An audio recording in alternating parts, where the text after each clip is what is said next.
का 400 वर्षापूर्वी एक रयतेचा राजा, एक स्वराज्य रक्षक, धर्मरक्षक या पुण्यभूमीमध्ये महाराष्ट्रात जन्माला घातला होता, छत्रपती शिवाजी महाराजांच्या रूपानं. त्याच आई तुळजाभवानीने 2000 शतकात 400 वर्षानंतर सातारा जिल्ह्यामध्ये कोयनाच्या धरणाच्या काठावर एक शेतकऱ्याचा सुपुत्र, एक महाराष्ट्राचा धर्मरक्षक, एक रयतेचा राजा, एक लाडक्या बहिणींचा भाऊ जन्माला घातला, नामदार एकनाथराव शिंदे यांच्या रूपाने.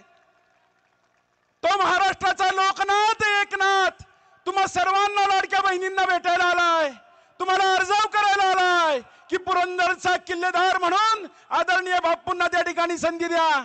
मी आदरणीय भाईंना विनंती करतो की भाई, तुमची ही चौथी वेळ आहे, ही जागा, हेच ठिकाण फक्त तुम्ही एकदा जेजुरीला आला होता, 3 वेळा ह्या पालखी तळावर, पवित्र पालखी तळावर तुम्ही आलात आणि त्याही वेळेला अशाच पद्धतीने पुरंदर तुमची वाट बघत होता. सगळ्यांनी टाळ्यांच्या गजरात स्वागत करा.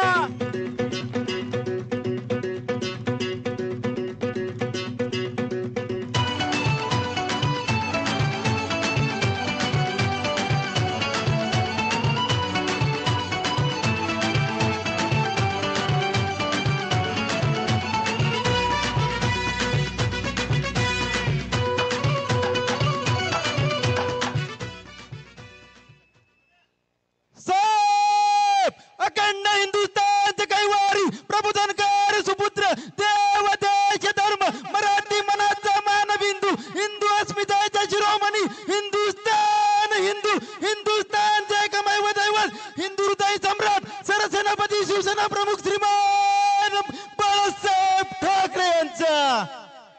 एकनाथ भाई शिंदे तुम आगे बढ़ो, विजय बापू सुतारे तुम आगे बढ़ो. जय भवानी.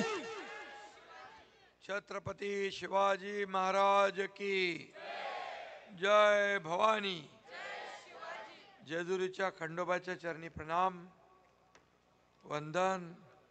येळकोट येळकोट येळकोट येळकोट. आज संत सोपान काका महाराजांची पण जयंती आहे. मी त्यांनाही विनम्र अभिवादन करतो. आणि महाराष्ट्राच्या दौलतीची पाठराखण करणाऱ्या पुरंदरला पण मानाचा मुजरा करतो.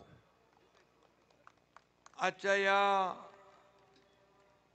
महायुतीचे अधिकृत उमेदवार विजय बापू शिवतारे यांच्या जाहीर प्रचार सभेला उपस्थित माजी आमदार अशोकराव टेकावडे, शिक्षक माजी आमदार भगवानराव साळुंके, वासुदेव नाना काळे, संजय मिस्किन, बाबाराजे जाधवराव, निलेश जगताप, दिलीप यादव, संदीप हरपळे, पंडितदादा मोडक, राहुल शेवाळे, हरिभाऊ लोके, अतुल मस्के, रमेश कोंडे, दत्तात्रय काळे, ममता शिवतारे आणि माझ्या लाडक्या बहिणी पण इथं आहे, आणि संपूर्ण महायुतीचे सर्व पदाधिकारी आणि मोठ्या संख्येने इथं उपस्थित मतदार बांधव भगिनी आणि मातांनो,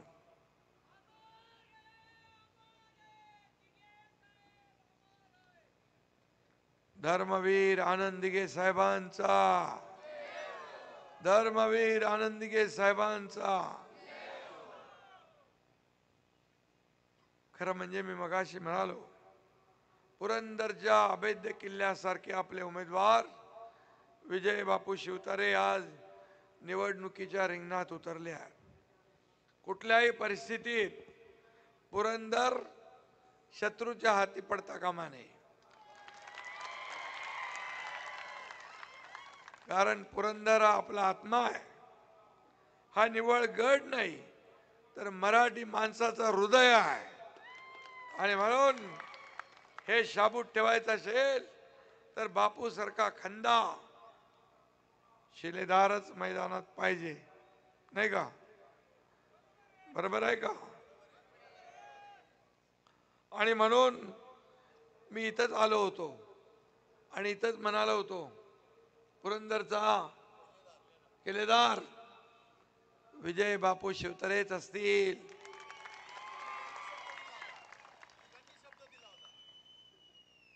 आणि दिलेला शब्द पाळणारा त्याचं नाव. आणि विजय बापूंनी मला शब्द दिला आणि तो पाळला, आणि विजय बापूला मी शब्द दिला तो मी पाळला. विरोधकांशी झुंजत विजय बापूंनी शिवसेनेचा भगवा इथे फडकत ठेवला. तो तसाच कायम आपल्याला फडकवत ठेवायचा आहे. हे तुमच्या हातात आहे, फडकवत ठेवणार ना. याबाबत मला शंका नाही. विजय सोपान शिवतारे, बरोबर आहे. हे नाव ऐकलं की मला अमिताभ बच्चन यांच्या सिनेमातला डायलॉग आठवतो, मेरा नाम विजय दीनानाथ चव्हाण. बापूच्या नावातच विजय आहे, त्यामुळे विजय तर आपला पक्का आहेच. त्यांच्या वडिलांचं नाव सोपान आहे.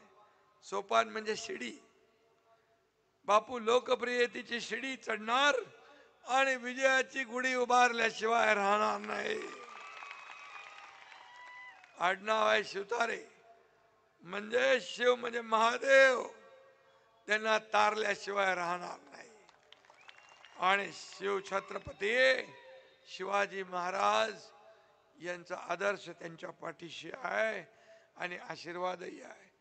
मग सांगा, कोणी माईकलाल त्यांना बापूला हरवू शकतो?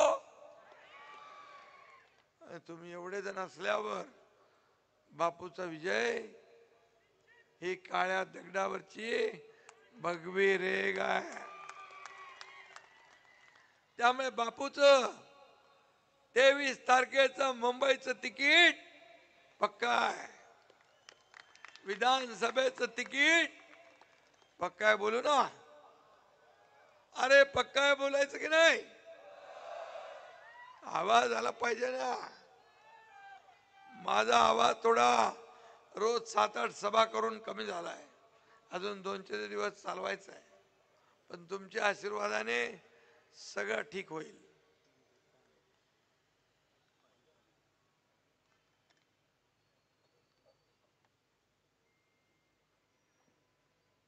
आता इथून मुंबईला अजून 3 सभा आहेत आणि पुरंदर हवेलीकडे अनेकांचं लक्ष लागलंय, कारण बापू नेहमीच लक्षवेधीच असतात.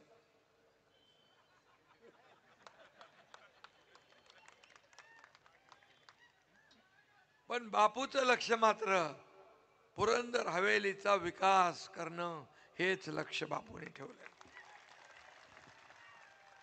विजय बापूने पुरंदरच्या विकासाचं कंकण बांधलंय ना. या परिसरात मोठा निधी आणला, कामाचा डोंगर उभा केला. आमचे विजय बापू अभ्यासू आहेत, राज्यातल्या पुरंदरचे आहेच, पण मी पाहिलं मध्ये राज्यातल्या प्रत्येक विधानसभेच्या त्यांना विधानसभेची खडानखडा माहिती आहे. राज्य पूर्ण माहित आहे. त्यांनी मंत्री म्हणून काम केलं तेव्हा अनेक त्यांनी नवीन नवीन प्रयोग देखील केले आणि अधिकाऱ्यांना माहीत नसलेली कामं विजय बापूंनी त्यांना शिकवली, याचा साक्षीदार मी आहे. आणि म्हणून त्यांचं काम आहे, एक घाव 2 तुकडे. मी त्यांना सांगत असतो, तर सबुरीने घ्या. हा गडी कट्टर शिवसैनिक आहे, बाळासाहेबांचा सच्चा शिवसैनिक आहे. राग आला तर थोडाफार रुसतो, पण लगेच बरा होतो. असंच पाहिजे माणूस. पकडून ठेवायचं नाही, आणून नाही धरायचं. माणसाने शेवटी आपल्या स्वतःसाठी नाही, आपल्यावर ज्यांचा विश्वास आहे, आपले मतदार आहेत, आपला मतदारसंघ आहे, त्यांच्या प्रेमासाठी काही वेळा आपल्याला तडजोड करावी लागते. इथले विद्यमान आमदार काय करतात? नावापुरते आमदार आहेत काय?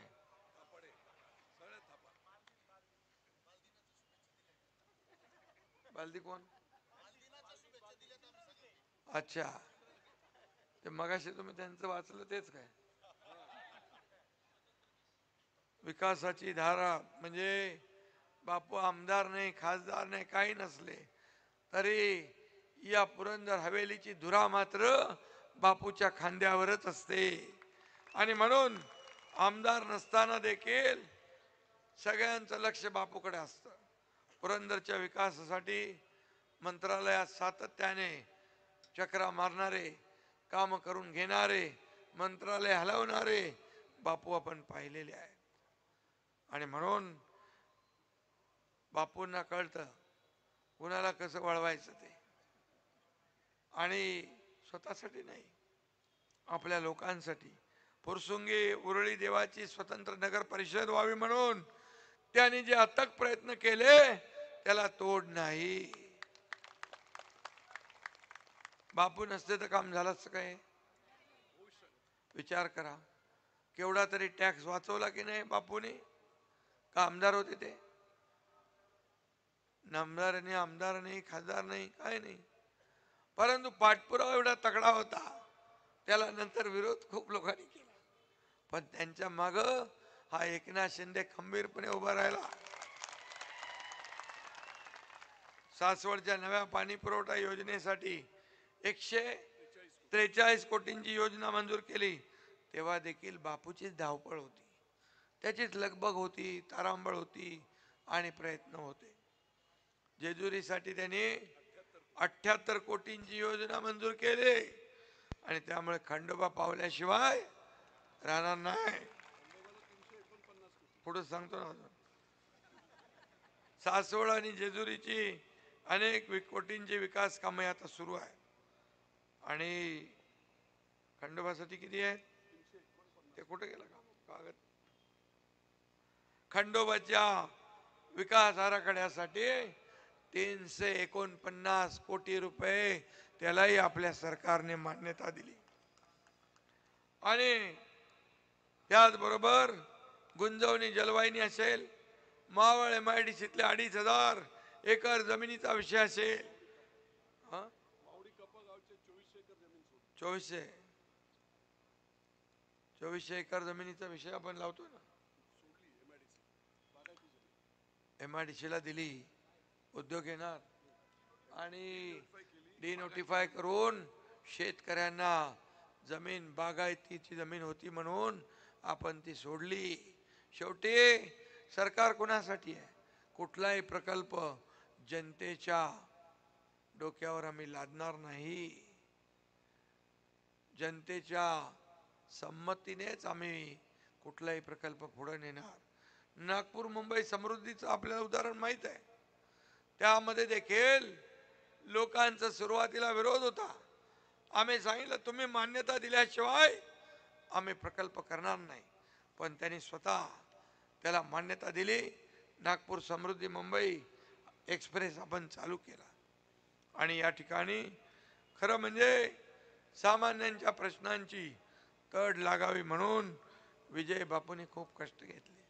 तसा कष्टाळू माणूस आहे, पण कधी कधी रागावतो आणि कधी कधी कोणाला घाम पडतो.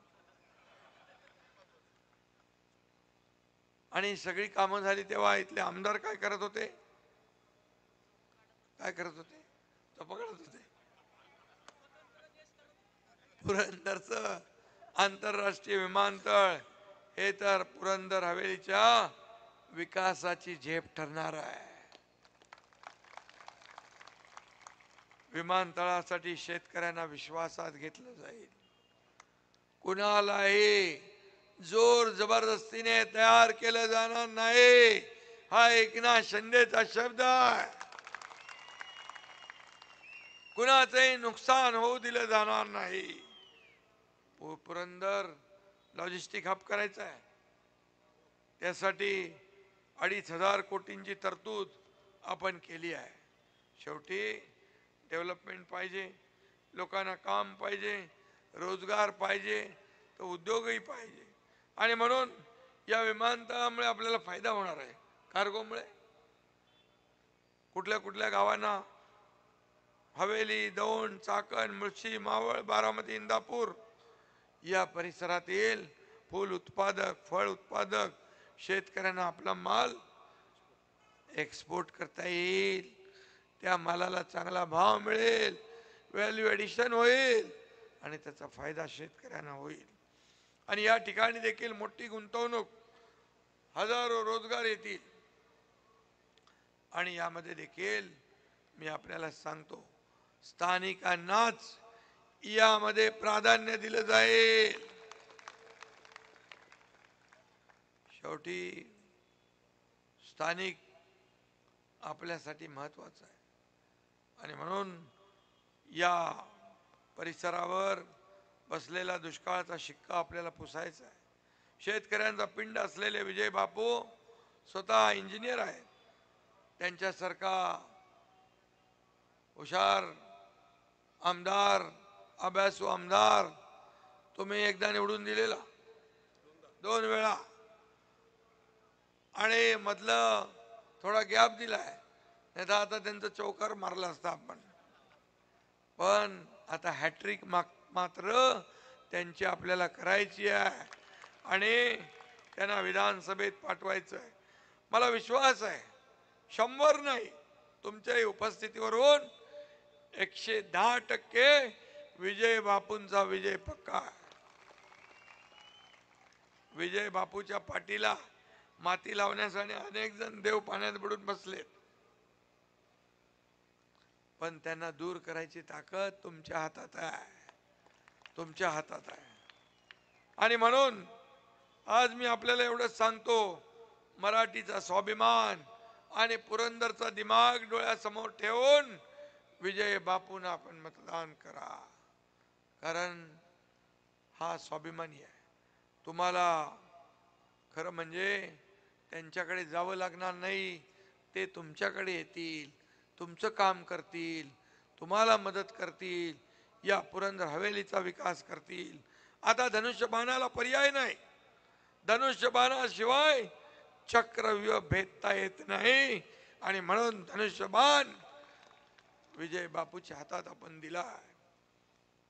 आले किती गेले किती, पण बापू सारखं नेतृत्व मिळणार नाही, हे मी आपल्याला सांगतो. बापूंकडे विकासाची दृष्टी आहे. नुसतं आमदार म्हणून फक्त काही मतदारसंघातली छोटी मोठी कामं करून भागत नाही. त्याला पुढचे 20-25 वर्ष या मतदारसंघामध्ये विकास झाला पाहिजे.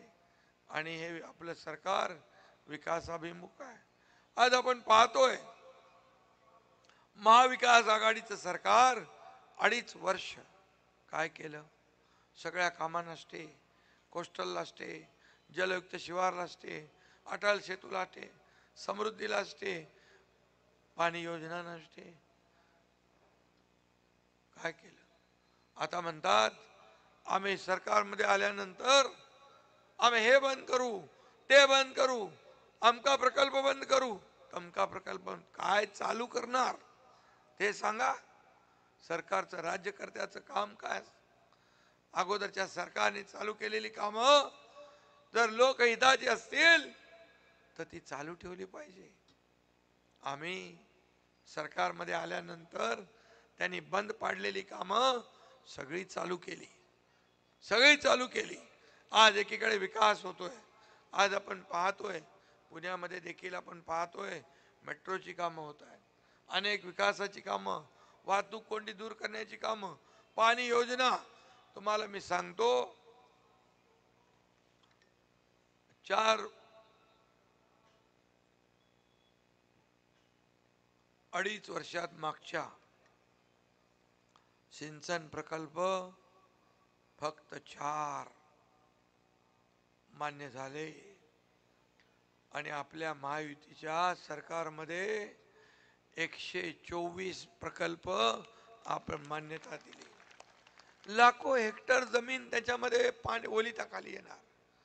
शेतकऱ्यांच्या जीवनामध्ये आनंद मिळणार, शेतकऱ्यांना फायदा होणार, ही कामं केली पाहिजे. आज सगळ्या कामामध्ये कोडा, जलयुक्त शिवार बंद. शेतकऱ्यांना आपल्या सरकारमध्ये विकास एकीकडे, कल्याणकारी योजना दुसरीकडे. शेतकऱ्यांना शेतकरी सन्मान योजना आम्ही दिली, 12,000 रुपये, 6,000 केंद्राचे, मोदी साहेबांचे 6,000, आपले 12,000. 1 रुपयात पीक विमा योजना. आज मी आपल्याला सांगतो, माझ्या लाडक्या बहिणी इकडे आहेत. किती लोकांच्या खात्यात पैसे जमा झाले, किती फॉर्म भरले? 78,000 पुरंदरमध्ये, 41,000 हवेलीमध्ये, 1,10,000. या सगळ्यांच्या खात्यात पैसे आले. आता ज्यांच्या खात्यात पैसे नाही आले त्यांच्याही खात्यात पैसे भरण्याचं काम एकनाथ शिंदे केल्याशिवाय राहणार नाही. 78 आणि 41 किती झाले? 1,10,000. 1,10,000 आमच्या लाडक्या बहिणींच्या खात्यात पैसे आले. आता आमचे भाऊजी, त्यांचे मालक 110, 1,10,000, 1,20,000, 2,20,000. माझ्या लाडक्या बहिणींना मात्र माझी विनंती आहे, यावेळेस मात्र आमच्या भाऊजींना पण तुम्ही गळ घालायची की लाडक्या भावानी योजना दिली आहे, यावेळेस लाडक्या भावाला सगळी मतं देऊन टाकूया आणि पहिलं मतदान करायचं, नंतर चहा पाणी प्यायचं. कराल तुम्ही? यावेळेस तुमची योजना बंद व्हावी म्हणून महाविकास आघाडी मध्ये बसलेले सावत्र भाऊ, दुष्ट कपटी भाऊ, ये कोर्टात गेले बंद करा योजना म्हणून. कोर्टाने त्यांना 1 दिला लापा लावून. आता दुसऱ्या कोर्टात गेले, नागपूरच्या. काँग्रेस महाविकास आघाडी म्हणाले 1,500 रुपये काय भीक देता, लाच देता, विकत घेता महिलांना? अरे तुम्हाला लाज शरम काहीतरी वाटली पाहिजे होती, जनाची नाही तर मनाची तरी वाटली पाहिजे. माझ्या लाडक्या बहिणींचा अपमान करताना. पण मी तुम्हाला सांगतो, आम्ही ही योजना सुरू केली, 2 हप्ते तुमच्या खात्यात पडल्यावर लगेच महाविकास आघाडीवाले म्हणायला लागले, लवकर लवकर काढून घ्या, लवकर लवकर काढून घ्या, नाही तर सरकार काढून घेईल. पहिले म्हणाले येणारच नाहीत. पण महायुती हे देणारं सरकार आहे, आम्ही घेणारे नाही. ही लेना बँक, देना बँक आहे, लेना बँक नाही. लेना बँक कुठं आहे तुम्हाला माहित आहे. आणि म्हणून आम्ही नोव्हेंबरचा हप्ता पण, हे ऑक्टोबरमध्ये आचारसंहिता लागायच्या आधी आम्हाला माहित होतं आचारसंहितेचा बाऊ करून त्यात काळं मांजर आडवं घालतील, म्हणतील हे बंद करा आणि अफवा पसरवतील. योजना बंद झाली म्हणून मी सांगितलं की ऑक्टोबरमध्ये नोव्हेंबरचे पण पैसे टाका, 2 हप्त्याचे पैसे टाकले. खरं आमची नियत साफ आहे, आम्ही देणारे लोक आहोत. आणि तुम्हाला मी सांगतो, 20 तारखेचं मतदान झाल्यानंतर ताबडतोब डिसेंबरचा हप्ता पण तुमच्या खात्यामध्ये जमा झाल्याशिवाय राहणार नाही, हा विश्वास तुम्हाला देतो. कारण त्यांना काय कळणार, 1,500 सोन्याचा चमचा तोंडात घेऊन जन्माला आले, पैशाच्या राशीत लोळणाऱ्यांना 1,500ची किंमत नाही करणार. पण या एकनाथ शिंदेला माहित आहे, हा शेतकऱ्याचा पोरगा आहे, गरिबीतून आलाय. माझी आई कसं घर चालवायची मी पाहिलंय, कशी काटकसर करायची. फीचे पैसे, दुधाचे पैसे, राशनचे पैसे, औषधाला पैसे मी पाहिले. तिच्या डोळ्यातली तगमग मी पाहिली. त्यावेळेस मला वाटायचं की हे कसं बदलणार. आणि मी ठरवलं, जेव्हा माझ्या हातात अधिकार येतील तेव्हा पहिलं काम माझ्या लाडक्या बहिणींसाठी मी करणार आणि मी ते करून दाखवलं. महायुती सरकार, दोन्ही आमचे उपमुख्यमंत्री, आता योजना आम्ही घेऊन पुढे चाललोय. युवा प्रशिक्षण योजना केली. सर्व म्हणाले लाडक्या भावांचं काय? लाडक्या भावांना पण आम्ही 6,000, 8,000, 10,000 स्टायपंड देण्याचा निर्णय घेतला. कधी पाहिलं होतं आपण? कधी लाडक्या बहिणींच्या खात्यात पैसे येतील असं कधी स्वप्नात पाहिलं होतं? लाडक्या भावांना रोजगार भत्ता मिळेल कधी पाहिलं? 12,000 शेतकऱ्यांना मिळतील कधी पाहिलं? 1 रुपयात पीक विमा योजना मिळेल कधी वाटलं होतं? लेक लाडकी लखपती योजना कधी सुरू होईल आपल्याला वाटलं? जन्म झाला 5,000, पहिलीत गेली 6,000, 5वीत गेली 7,000, 11वीत गेली 8,000, 18व्या वर्षात 1,00,000 रुपये त्या मुलीच्या खात्यामध्ये जमा. कुणी केलंय? एक दुर्दैवी घटना घडली. एका मुलीने आत्महत्या केली. इंजिनिअरिंग मध्ये शिकत होती. रात्री 1 वाजता बातमी पाहिली. आपल्या राज्यात शिक्षण घेताना शिक्षण घेऊ शकत नाही म्हणून एक मुलगी आत्महत्या करते. काय फायदा राज्यकर्त्यांचा? काय फायदा सत्तेचा? ताबडतोब मी मंत्री चंद्रकांत पाटलांना फोन केला. 1:45 वाजता रात्री म्हणालो, आपल्या राज्यात एक मुलगी आत्महत्या करते शिक्षणासाठी, आपल्याला पूर्ण शिक्षण माफ करण्याचा निर्णय घ्यायचा आहे. मग डॉक्टर, इंजिनियर, वकील, MBA उच्च शिक्षण घेण्यासाठी आपण 100% फी भरण्याचा निर्णय घेतला. हे एकमेव राज्य आहे, देशातलं पहिलं राज्य. हे सरकार मी म्हणतो ना सर्वसामान्यांचं आहे. हे त्यासाठीच आहे कारण सर्वसामान्य माणूस त्या खुर्चीत असतो तेव्हा त्याला सर्वसामान्यांच्या वेदना कळतात, दुःख कळतं, त्याचे प्रश्न कळतात. आणि म्हणून मी आज समाधानी आहे. ज्येष्ठांसाठी आम्ही वयोश्री योजना केली. 3,000 रुपये DBT ते आम्ही वाढवणार. वचननामामध्ये आपल्याला मी सांगतो 10 सूत्री आम्ही हा वचननामा काढला महायुतीने.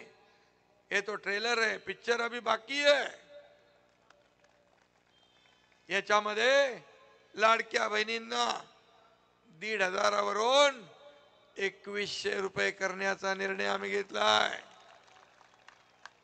मी म्हणालो होतो 1,500 ठेवणार नाही, तुम्ही ताकद वाढवाल, आशीर्वाद द्याल तशी योजना वाढत जाईल. माझ्या बहिणींना आम्हाला लखपती झालेलं बघायचं आहे. लखपती हा आमचं स्वप्न आहे, हे आमचा संकल्प आहे. आणि शेतकऱ्यांना कर्ज माफ करण्याचा निर्णय घेतला. 12,000 देत होतो ते 15,000 देण्याचा निर्णय घेतला. या राज्यात कोणी उपाशी झोपता कामा नये. रोटी, कपडा, मकान देण्याचा निर्णय आपल्या सरकारने घेतला.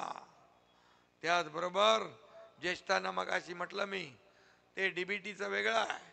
वृद्धांना पेन्शन योजना 1,500ची आपण 2,100 रुपये करण्याचा निर्णय घेतला. त्याचबरोबर जीवनावश्यक वस्तू बाळासाहेबांनी 1995ला युती सरकार होतं त्यावेळेस जीवनावश्यक वस्तूंचे भाव स्थिर केले होते. तोही निर्णय आपण आता घेतला. कारण बाळासाहेबांचं लोकांवर प्रेम होतं. लोकांना त्रास होऊ नये, सर्वसामान्य माणसाला जीवनावश्यक वस्तू विकत घेता याव्यात, त्याचं जीवन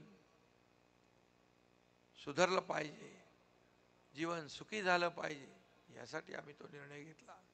शेतकऱ्यांना 7.5 HP पंपाच्या वीज बिलाचं पूर्ण वीज बिल माफ करण्याचा निर्णय घेतला. आणि तुमच्यासाठी घरगुती वापराला जी वीज वापरतो त्यामध्ये देखील 30% सवलत देण्याचा निर्णय आपल्या सरकारने घेतला. 25 लाख रोजगार निर्माण करण्याचा निर्णय आपण घेतला.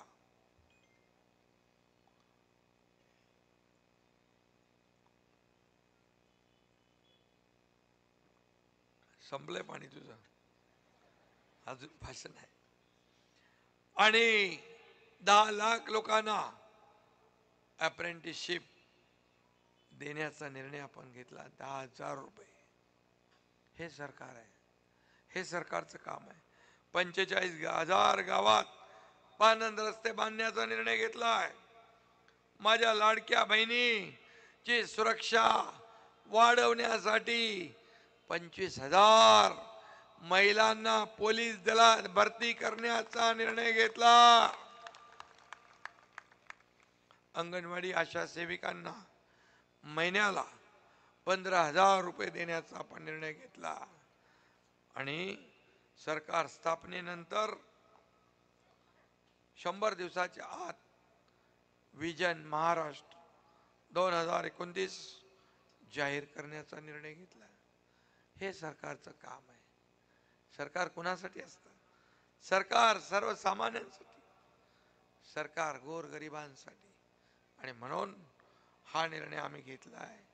तुम्हाला एकच सांगतो, बापूंच्या इकडे जी काही कामं आहेत ही कामं तर होतीलच.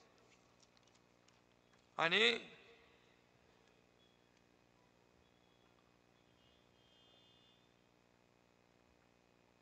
या राज्यामध्ये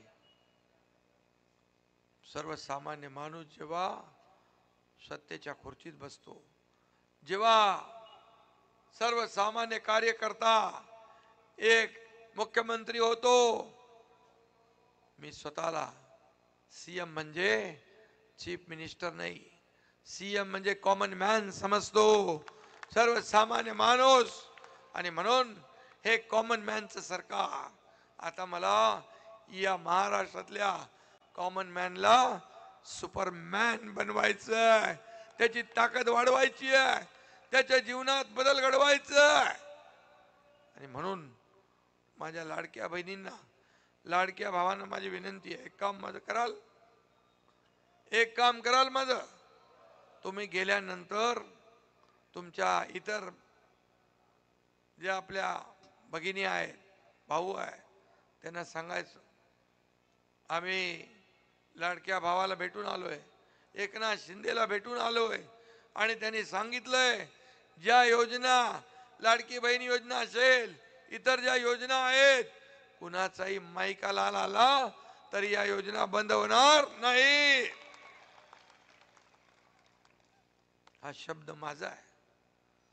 मी एकदा शब्द दिला की दिला.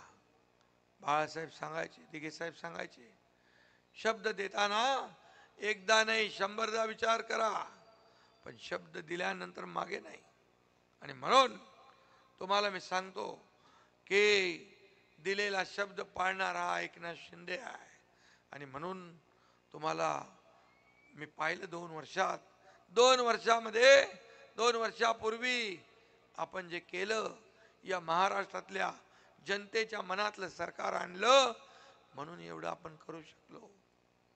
नाहीतर आपलं राज्य अधोगतीला गेलं असतं.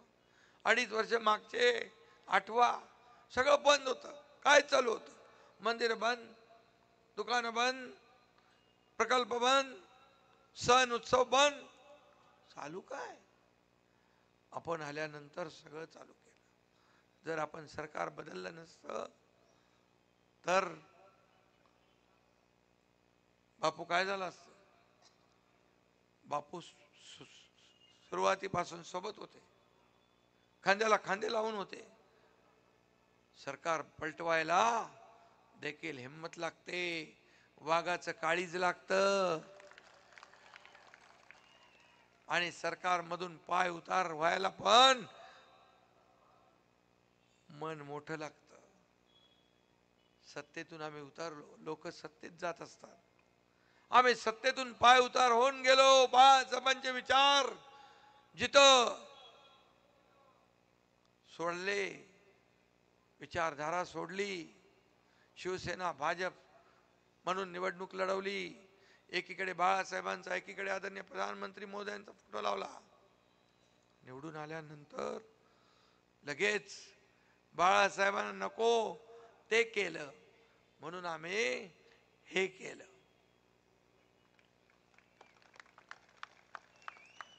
आणि आज पाहतोय केंद्र सरकार आपल्याला मदत करत आहे. आपल्याला केंद्राकडे जेव्हा जेव्हा आपण प्रस्ताव पाठवतो, एकही प्रस्ताव आपला रद्द होत नाही. का? त्यांना माहित आहे हे डबल इंजिन सरकार, हे काम करणारे लोक आहेत, कष्ट करणारे लोक आहेत. पूर्वीचं सरकार 2.5 वर्ष केंद्राबरोबर भांडण्यात घालवली. कडकशिंग झाले, आम्ही कशाला मागायचं, तुम्हाला का घरी द्यायला येणार आहेत?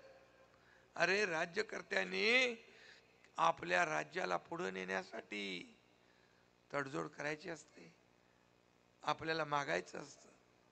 परंतु दुर्दैव आहे, मी आपल्याला सांगतो, मनमोहन सिंग प्रधानमंत्री असताना या राज्यात काँग्रेसचं सरकार होतं. 10 वर्षात 2004 ते 2014 2 लाख कोटी रुपये केंद्र सरकारने राज्य सरकारला दिले. पण 2014 नंतर 2024 पर्यंत 10 वर्षात किती पैसे मिळाले माहित आहे? 10 लाख कोटी रुपये आपल्याला मिळाले. दुप्पट नाही, तिप्पट नाही, 5 पट. हे सरकार, हे डबल इंजिनचं सरकार, बुलेटच्या स्पीडने धावणारं सरकार. म्हणून तर आपण एवढ्या योजना केल्या, एवढे प्रकल्प केले, एवढे उद्योग आपण आणतोय, यासाठीच, या राज्याला पुढे नेण्यासाठी. मला काय मिळालं यापेक्षा या महाराष्ट्रातल्या जनतेला काय मिळालं हे बघणारा मुख्यमंत्री पाहिजे. नाही तर मला काय, माझं काय, गेला उद्योग पळून. येथे माझं काय नाही, तुम्हाला काय मदत पाहिजे, तुम्हाला काय पाहिजे ते सांगा. हे बोलणारं सरकार आहे, ऐकणारं सरकार आहे, बहिरं सरकार नाही, मेरी आवाज सुनो वाला सरकार नाही, घरात बसणारं सरकार नाही, फेसबुक लाईव्ह करणारं सरकार नाही, फेस टू फेस लोकांना सामोरं जाणारं सरकार आपलं आहे. आणि म्हणून बाळासाहेब सांगायचे, कार्यकर्ता घरात नाही, लोकांच्या दारात शोभून दिसतो. म्हणून शासन आपल्या दारी आपण योजना केल्या. तुम्हाला आश्चर्य वाटेल, 5 कोटी लोकांनी त्याचा फायदा घेतला. 5 कोटी लोकांनी. का? योजना नव्हत्या पहिल्या, लाभार्थी नव्हते, लाभ नव्हते, सगळं होतं, पण कटकट नको. सरकारी काम 6 महिने थांब, माणूस वैतागून निघून जातो, योजनेचा लाभ सोडून देतो. आम्ही ठरवलं जेवढ्या योजना आहेत याचा लाभ मिळालाच पाहिजे. हा अधिकार लोकांचा आहे, हा अधिकार जनतेचा आहे. आणि म्हणून आम्ही सगळ्यांना कामाला लावले. कॉम्पिटिशन चालू झाली जिल्ह्यामध्ये, आणि याद्या बनू लागल्या, आणि त्याच्यातले लाभ सगळे आम्ही देऊ लागलो. समाधान आहे. इतर राज्यातली लोक, मुख्यमंत्री मला विचारू लागले, ये शासन अपने दारी क्या है? बोले शासन अपने द्वार पे क्या लेके जाता है? योजना लेके जाता है. त्यांनी पण चालू केलं आपलं तिकडे, कारण शेवटी या योजना तुमच्यासाठी आहेत, शेतकऱ्यांसाठी देखील. मी सांगतो, आता सोयाबीन इकडे आपल्याकडे तुमच्याकडे ऊसवाले आहेत, कांदा आहे, कांद्यामध्ये आता कांद्याचं चांगलं आहे ना, प्रॉब्लेम नाही. आणि फळबागा आहेत. आपलं जिथं जिथं कधीही शेतकरी अडचणीत येईल त्या शेतकऱ्याच्या पाठीशी सरकार खंबीरपणे उभा राहील हा शब्द या ठिकाणी मी आपल्याला देतो. कारण या महाराष्ट्राच्या तिजोरीवर पहिला अधिकार माझ्या शेतकऱ्याचा आहे आणि म्हणून शेतकऱ्याला आम्ही कधी वाऱ्यावर सोडणार नाही.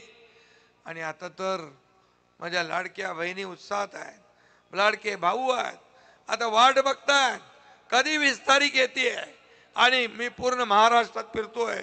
एक आनंदी उत्साही वातावरण आहे. कधी एकदा 20 तारीख येते आणि मतदान करतोय. तुमच्या इथं पण असंच झालं पाहिजे. आणि म्हणून मी तुम्हाला एवढंच सांगतो, याच मैदानावरून दिलेला शब्द मी पाळलाय. आता वेळ तुमची आहे. पुरंदरचा किल्लेदार माझ्याच विचाराचा द्या, बापूला निवडून द्या आणि पुरंदर हवेलीच्या सर्व प्रश्नांची तड लावण्याची जबाबदारी हा एकनाथ शिंदे घेतो. हा शब्द आपल्याला देतो. पुन्हा एकदा मी सगळ्यांना सांगतो, दिवाळी झाली, फटाके वाजवले, आता नवीन फटाके घेऊन ठेवा. 23 तारखेसाठी फटाके फोडा. दिवाळी मोठी दिवाळी झाली पाहिजे. या भागातली जनता आनंदी झाली पाहिजे. 2-4 दिवस आहेत, गाफील राहू नका. सगळे लोक ओव्हर कॉन्फिडन्स मध्ये जाऊ नका. पूर्णपणे बघा, सरकार महायुतीचं येणार. ही काळ्या दगडावरची भगवी रेघ आहे. पण सरकारमध्ये हा पुरंदर हवेलीचा पण शिलेदार महायुतीचाच असला पाहिजे, धनुष्यबाणाचा असला पाहिजे. धनुष्यबाण हाच अधिकृत आपला उमेदवार. कोणी सांगितलं तरी कुणाच्याही दिशाभूल करत असतील तर त्यांना म्हणावं पुरंदर हवेलीत नको. आणि म्हणून आपला धनुष्यबाण 20 तारखेला लक्षात ठेवा आणि त्याच्यावर बटन दाबा. एवढं बटन दाबा की विरोधकांचं डिपॉझिट जप्त झालं पाहिजे. धन्यवाद. जय हिंद, जय महाराष्ट्र. या ठिकाणी